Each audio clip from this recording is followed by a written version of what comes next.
Bueno, pues seguimos hablando de actualidad y seguimos hablando con voces expertas. Y nada más experta cuando hablamos de muchas noticias que llenan quizás los titulares de los medios de comunicación, y que detrás hay personas que tratan de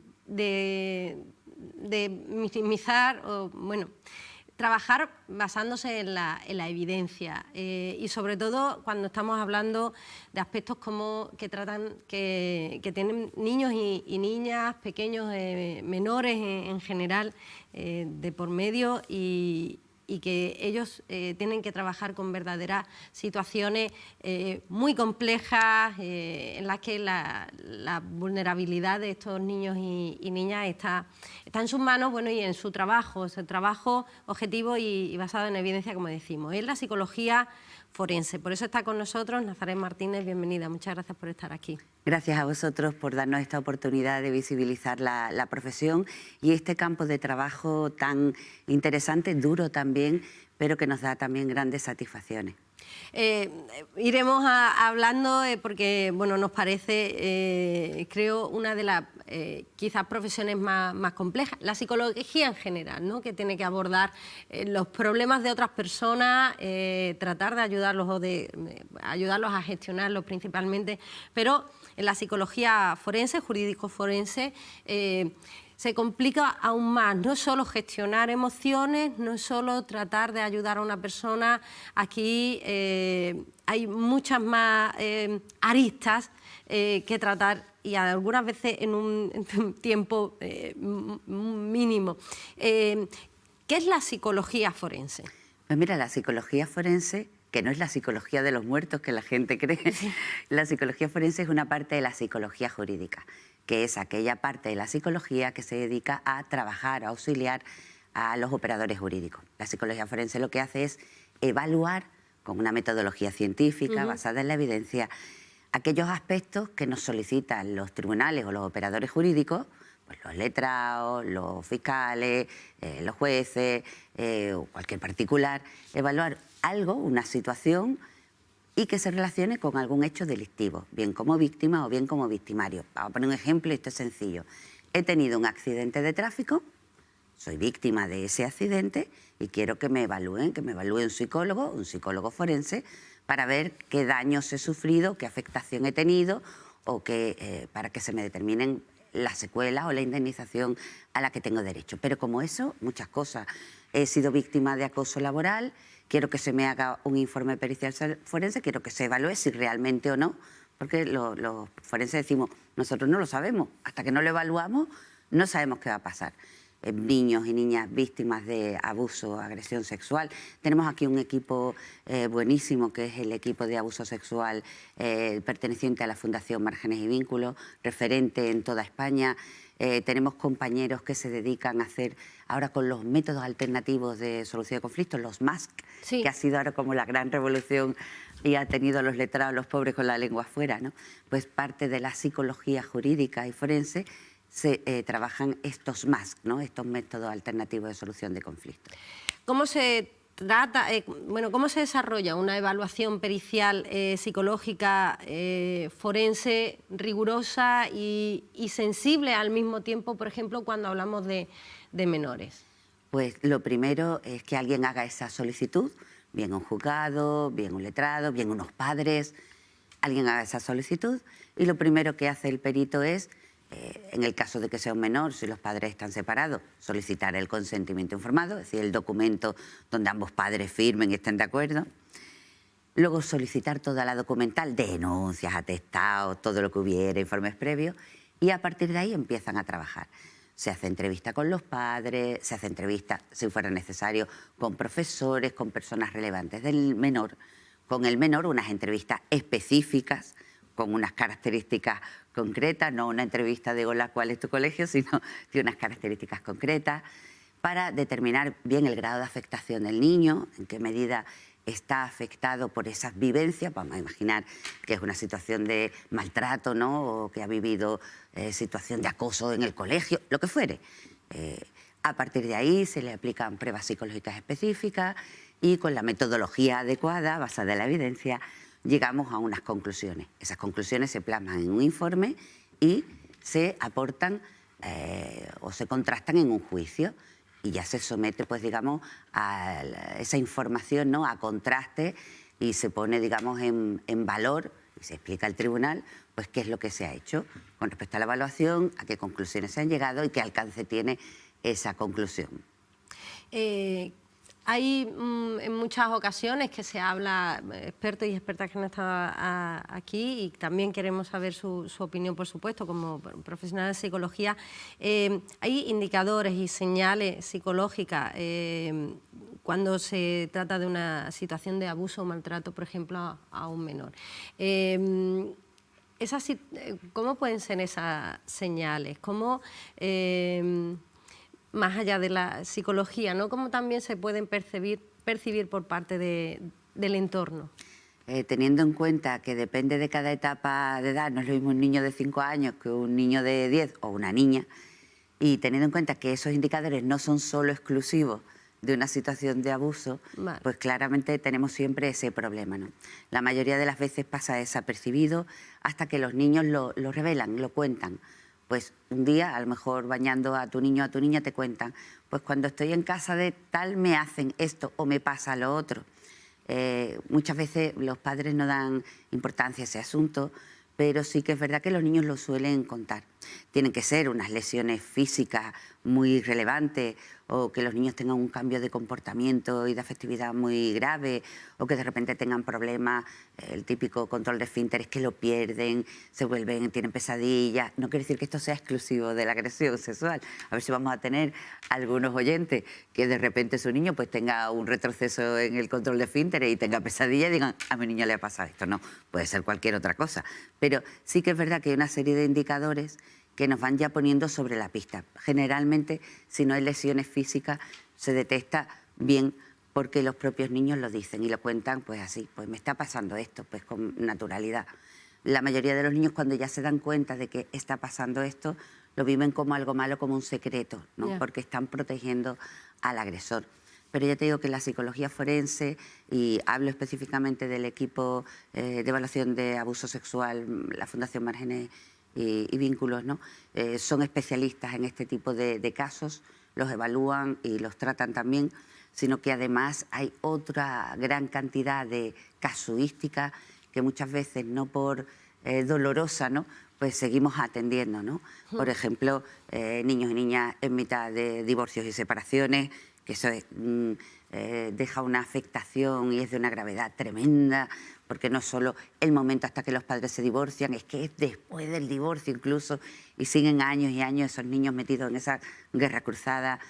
Tenemos niños víctimas de acoso, jóvenes aislados que se están haciendo autolesiones, y a lo mejor que han vivido alguna experiencia de tipo agresión sexual, o están, digamos, afectados por algún tipo de situación terrible, ¿no? Igualmente los adultos. Como adultos tampoco queremos estar inmersos en un acoso laboral, un acoso sexual, ser víctimas de algún tipo de accidente de cualquier tipo, ser víctima de violencia de género. No nos olvidemos que los peritos, los psicólogos forenses, hacemos la evaluación de estas víctimas, ¿no? Porque claro, estos delitos ocurren en la intimidad. Entonces, de alguna manera, habrá que ver pues tanto la credibilidad o la veracidad de su testimonio, la afectación que tenga esta persona, siempre en una metodología, como ya os digo, basada en la evidencia, y que pueda, digamos, determinar si ese testimonio que aporta esta persona reúne los criterios de credibilidad o no exigidos, para determinar que esto que se está diciendo reúne esos parámetros necesarios para ser tenidos en cuenta. Cuando hablamos de agresiones, de violencia de género, de abuso, una de las cuestiones que se está poniendo encima de la mesa es la necesidad de que no sean ni los menores ni las personas adultas, las mujeres, sean revictimizadas. Gracias. Revictimizadas durante el proceso judicial o terapéutico. ¿Cómo, qué se debe hacer para garantizar que no exista esta revictimización? La verdad es que esto ha avanzado muchísimo, esto no tiene nada que ver con hace un montón de años. Sí es cierto que cada vez más los profesionales, en general, no solo los de la psicología, los del mundo judicial, también están cada vez más sensibilizados, incluso en las fuerzas y cuerpos de seguridad, ¿no? Que son muchas veces los primeros que atienden a estas víctimas. Y se tiene ya mucha sensibilidad, salvo casos como muy excepcionales. Evidentemente, cada nueva etapa del proceso que sigue una víctima en general o una víctima de violencia, pues hay partes que no se le pueden ahorrar. La parte del juicio no se puede ahorrar, la parte de la evaluación no se puede ahorrar.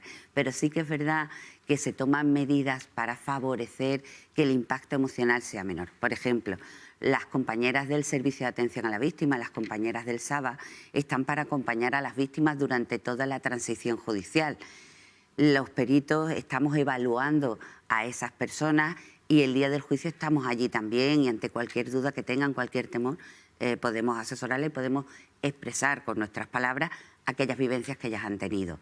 Aunque luego ellos también pueden ser entrevistados, pero evidentemente lo gordo, vamos a decir así, lo lleva el perito, ¿no? Que es quien va a explicar el daño que se ha sufrido esa persona, qué tipo de daño y con qué garantías, ¿no?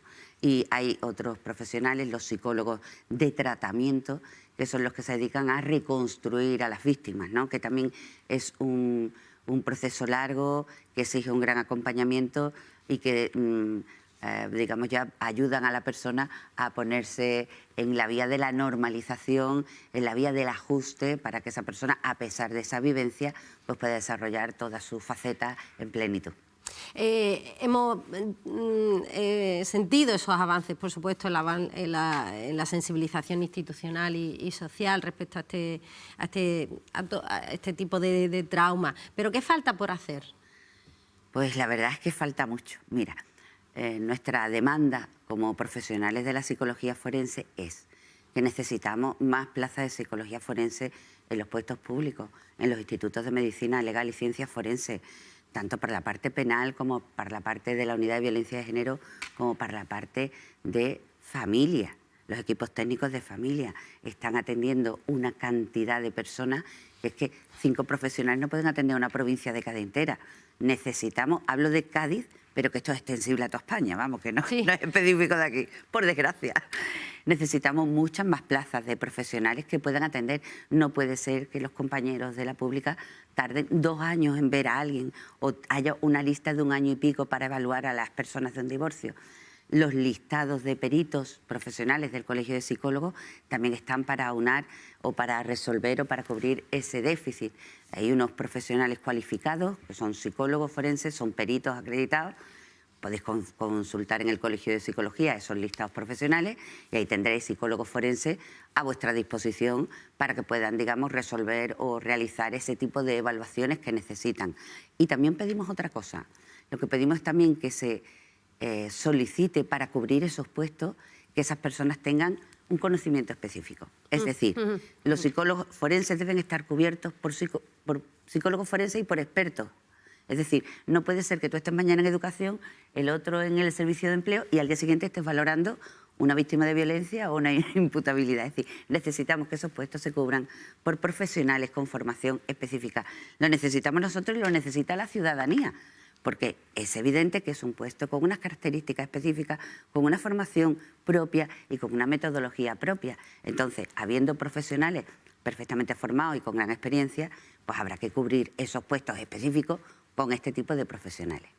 Desde su experiencia clínica, ¿qué consecuencias psicológicas suelen presentar los menores y, bueno, sobre todo también menores y mujeres, ¿no?, ante una situación vivida de abuso, de agresión sexual, ¿no?, que quizás son los que no dejan mayores huellas en trauma de la persona? El nivel de afectación, ¿no? Pues mira, lo más importante que yo quiero transmitir es que después de muchos años de experiencia y de hablar con muchos compañeros expertos en la materia, es que de todo se sale. Es decir, las personas tenemos una capacidad para superar y recuperarnos de traumas importantes con acompañamiento, con expertos, terapeutas, con un apoyo familiar. Es decir, cuando se dan todas esas condiciones y tú ves cómo salen adelante esos menores, esos jóvenes, esas jóvenes, o esos adultos, o que también hay que vivirlo, y tú vas viendo cómo eso queda atrás y cómo cuando los vuelves a ver, ellos están avanzando, mejorando, te cuentan que son felices, que esa etapa quedó atrás, pero claro, hay que invertir también en ello, hay que invertir en salud mental, en recursos, en apoyo, en profesionales. Lo digo, o sea, no es que toda la vida nos vayamos a quedar en el papel de víctimas.